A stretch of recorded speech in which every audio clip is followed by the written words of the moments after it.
No inverno de 1431, uma rapariga de 19 anos estava sentada, acorrentada a um bloco de madeira numa cela de fortaleza, vigiada 24 horas por dia por 5 soldados inimigos que a desprezavam.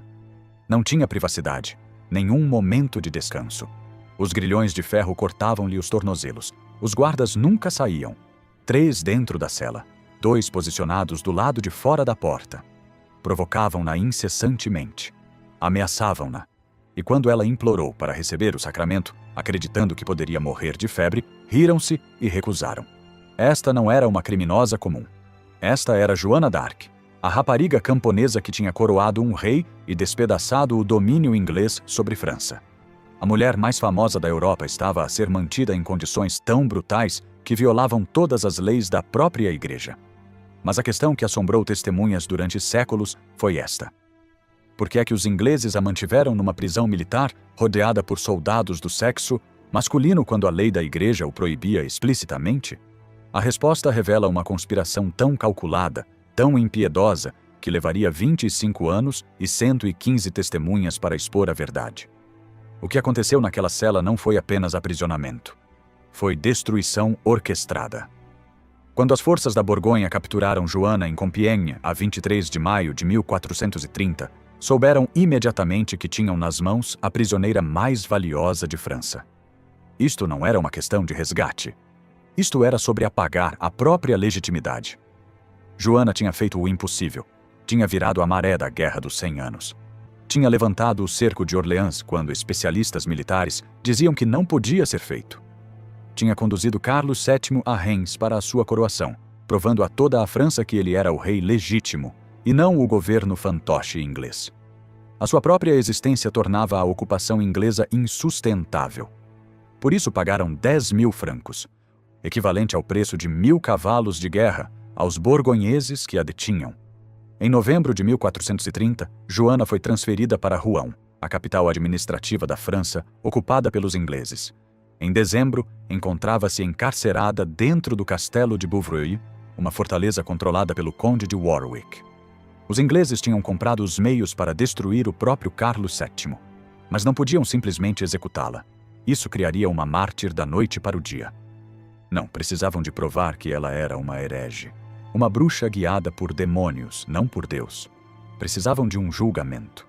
A 3 de janeiro de 1431, foi convocado um tribunal eclesiástico, presidido por Pierre Cauchon, bispo de Beauvais. Cauchon tinha servido durante anos como conselheiro do governo de ocupação inglês. Tinha sido expulso da sua própria diocese pelas forças francesas que Joana tinha ajudado a libertar. Tinha todas as razões para a querer morta. As acusações foram cuidadosamente construídas. Usar roupas masculinas em violação da lei bíblica, alegar receber visões divinas sem aprovação da Igreja e recusar-se a submeter-se à autoridade eclesiástica. O julgamento determinaria se as vitórias de Joana tinham sido atos de vontade divina ou obra de uma herege possuída por demônios que merecia apenas o fogo. Os interrogatórios formais começaram a 21 de fevereiro de 1431. Joana foi conduzida da sua cela para a capela do castelo de Beauvreuil. 42 clérigos sentaram-se em julgamento. Todos cuidadosamente selecionados, todos alinhados com os interesses ingleses. Ela estava diante deles, exausta, ainda acorrentada, ainda vigiada. O bispo Cauchon exigiu que ela jurasse responder a todas as perguntas com verdade. Joana concordou, mas acrescentou uma condição crítica. Não revelaria nada que pudesse comprometer o rei Carlos VII. Os interrogadores ficaram irritados, queriam submissão completa. Mas Joana já tinha traçado a sua linha. Entre 21 de fevereiro e 24 de março, Joana suportou quase uma dúzia de sessões de interrogatório brutais. Os clérigos não procuravam a verdade. Estavam a armar ciladas. Pressionaram-na incessantemente sobre 3 questões: a natureza das suas visões, a sua recusa em submeter-se à autoridade da Igreja e a sua insistência em usar roupas masculinas. Cada pergunta foi concebida para criar um cenário sem saída. Quando lhe perguntaram se acreditava estar em estado de graça, Joana compreendeu imediatamente a armadilha. A doutrina da Igreja estabelecia que nenhuma pessoa podia saber com certeza se possuía a graça de Deus. Se respondesse sim, estaria a contradizer o ensinamento da Igreja, heresia. Se respondesse não, estaria a admitir que as suas visões não podiam ser de Deus, também heresia. A sala ficou em silêncio. 42 teólogos treinados esperavam que ela tropeçasse.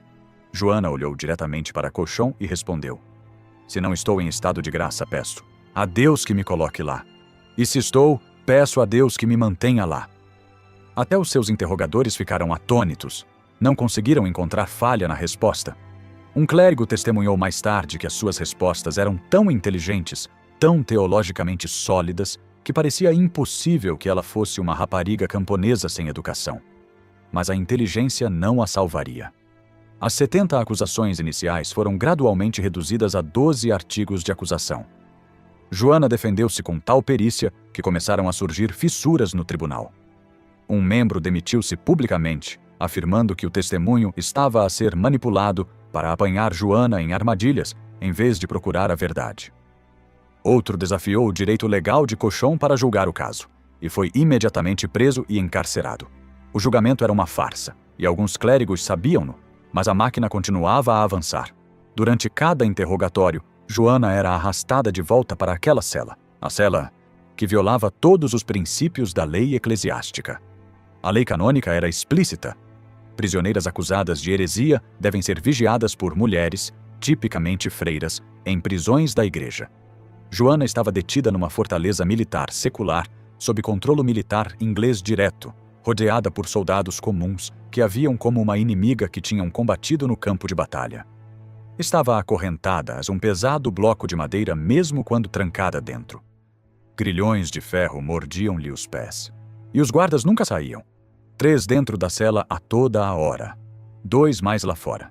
Sem privacidade, sem descanso. Nenhum momento em que olhos hostis não estivessem a observar cada movimento seu. Os guardas sujeitaram-na a assédio incessante.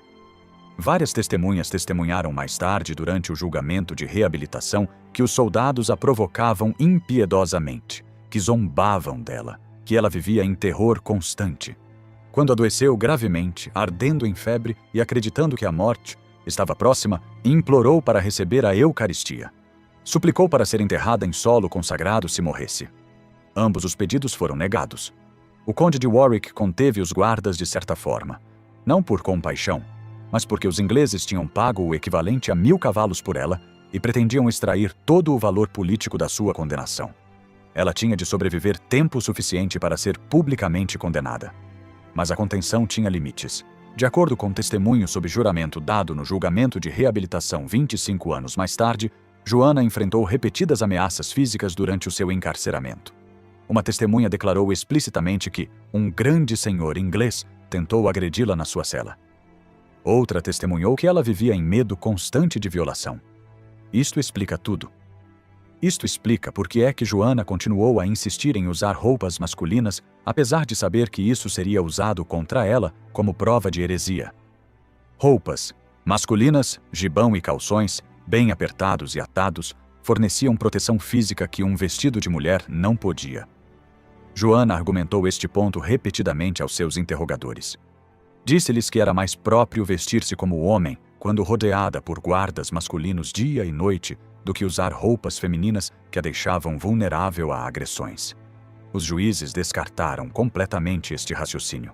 Chamaram-lhe desobediência, rebelião, comportamento antinatural. Mas o perigo era real, e Joana sabia-o. O próprio julgamento estava repleto de irregularidades que qualquer observador honesto podia ver. Joana foi interrogada durante semanas antes de lhe serem formalmente lidas as acusações contra ela. Não lhe foi dado aconselhamento jurídico, uma violação do procedimento inquisitorial. O julgamento teve lugar em Rouen, em vez de na diocese natal de Joana, em Domremy, uma violação direta da lei canônica.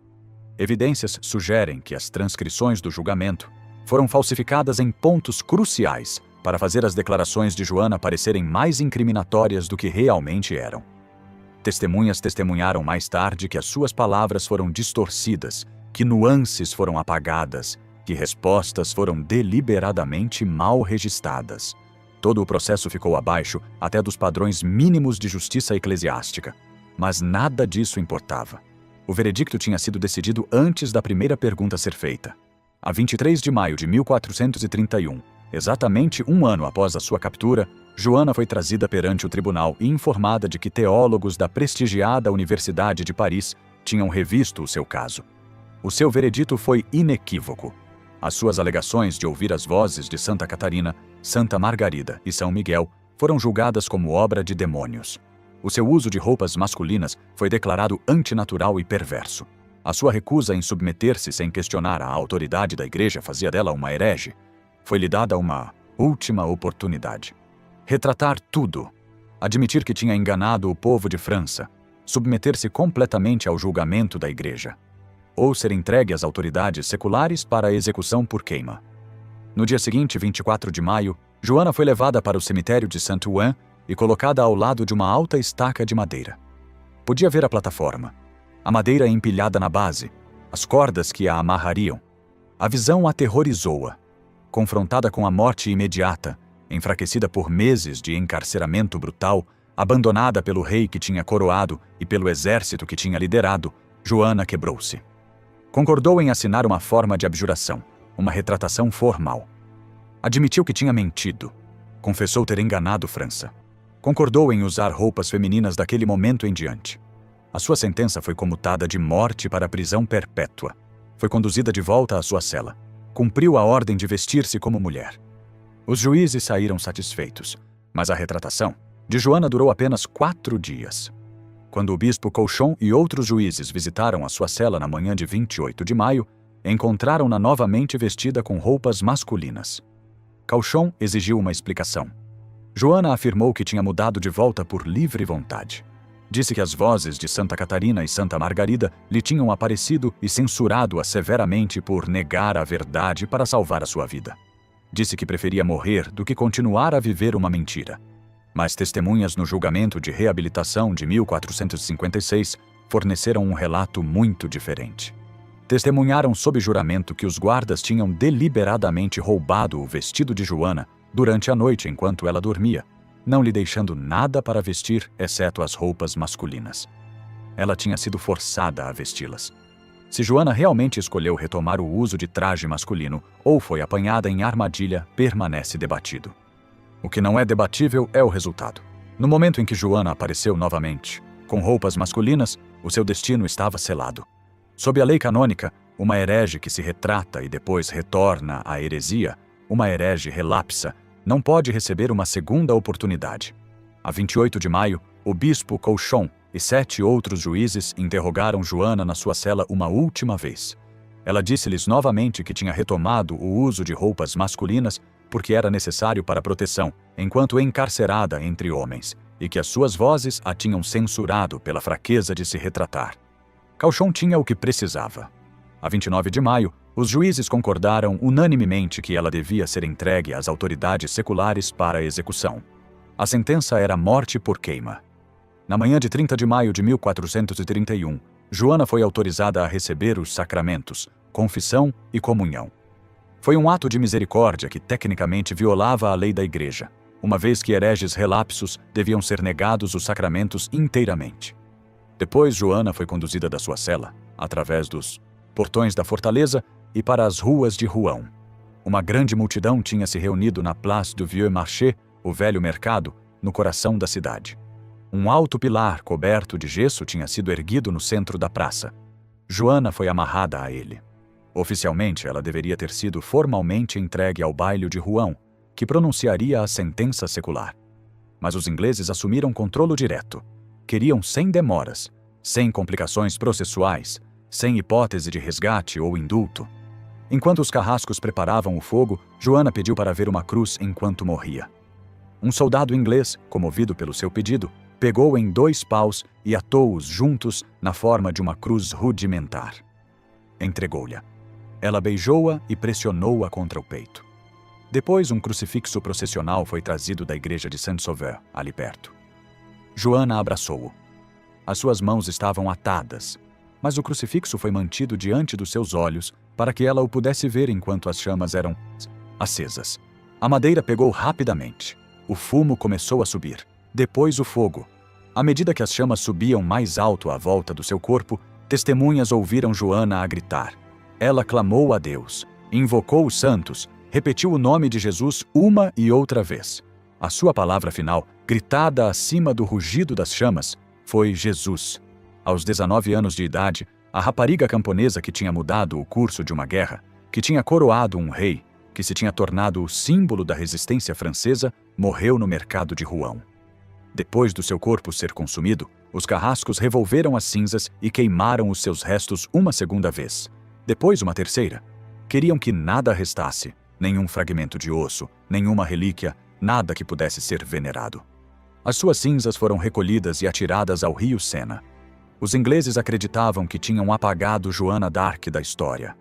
Em vez disso, tinham criado uma lenda que arderia muito mais brilhante do que qualquer fogo.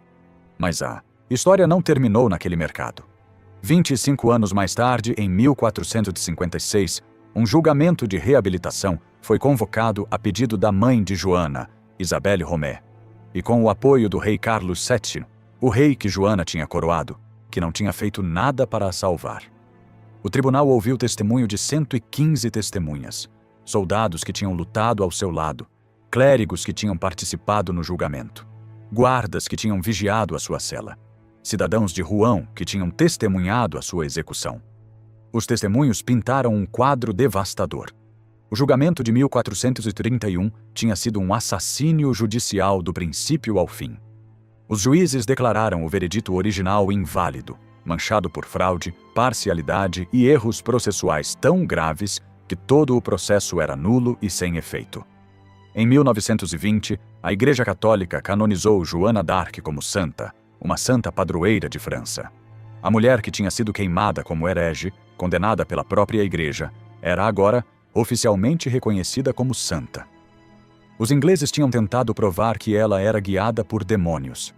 A Igreja declarava agora que ela tinha sido guiada por Deus desde o início. Mas o julgamento de Joana d'Arc nunca foi realmente sobre heresia. Foi sobre política, poder e controlo. Os ingleses precisavam de destruir Joana, não porque ela usava roupas masculinas ou alegava ouvir vozes, mas porque a sua própria existência legitimava Carlos VII e deslegitimava o domínio inglês em França. Se Joana era uma mensageira de Deus, então Carlos era o rei legítimo. Se Joana era uma herege, então Carlos era uma fraude coroada por uma bruxa. O que estava em jogo era o próprio trono de França. Imaginem ter 19 anos. Imaginem estar detidos durante meses numa cela de pedra gelada, acorrentados a um bloco de madeira, rodeados a cada momento por soldados hostis que vos odeiam. Imaginem a exaustão de interrogatórios intermináveis concebidos para vos apanhar em armadilhas. Imaginem o terror de saber que não importa o que digam, o resultado já está decidido. Imaginem receber uma oportunidade de viver, se traírem tudo em que acreditam e aceitá-la, porque são humanos e estão aterrorizados. Depois imaginem ser apanhados novamente no próprio crime que retrataram, forçados pelas circunstâncias a usar as roupas que vos condenariam. E depois imaginem estar de pé, amarrados a um pilar de madeira, a ver chamas subirem em direção ao vosso corpo e ainda assim clamar a Deus nos vossos momentos finais. Os capítulos mais cruéis da história são aqueles que tentaram apagar. Mas 115 testemunhas, 25 anos de investigação e séculos de exame histórico revelaram a verdade. Joana d'Arc não era uma herege. Era uma ameaça política destruída por homens que temiam o que ela representava. A questão que devemos colocar-nos é esta: quantas mais histórias como a de Joana permanecem enterradas? Quantas vozes foram silenciadas por aqueles que controlavam a narrativa?